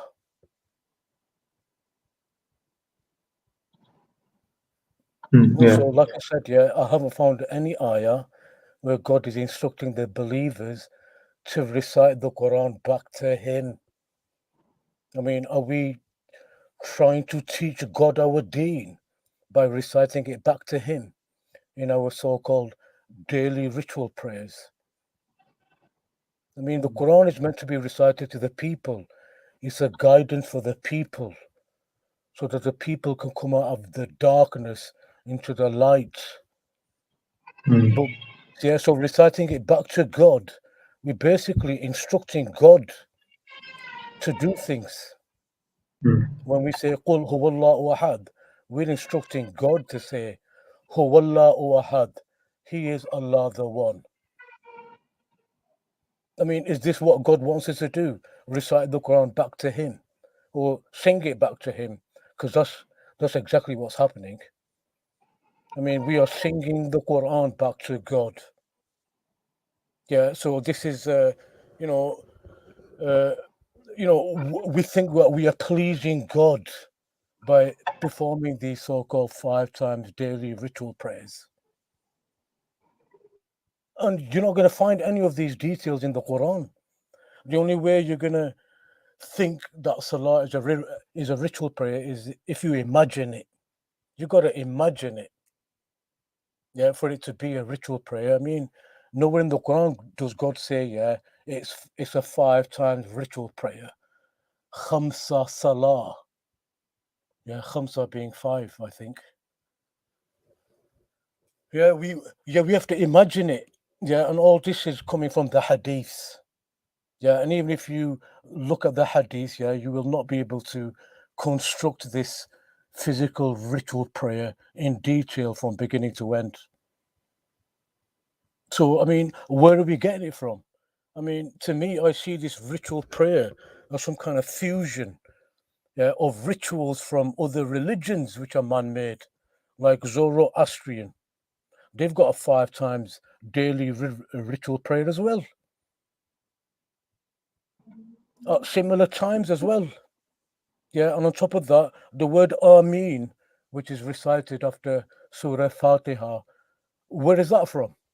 I mean, could that be from Christian traditions? I mean, because that's what they say after a prayer. Amen. Yeah. All right. Okay. I'm gonna have to actually end this there. Okay, because it's getting pretty late over here. I don't know if you heard the baby crying. But anyway, once again, I remember there was the other. I don't know if it was one that was deleted. Right? We had you on one time where you gave that detailed explanation of Salah as well, and I think that live stream got deleted, or was it a different one? The one where you had recitation of the Quran and it got copy strike, it got copyright striked or whatever, and it had to be removed, or it was a different one where you were explaining Islam. I'm not sure which one it is, but if you remember which episode it was, just put it in the comments section later on this video, so the people who are they're more interested in what explaining of Salah, they can go to that, because that was where you gave you went through lots of verses and explained in detail Salah.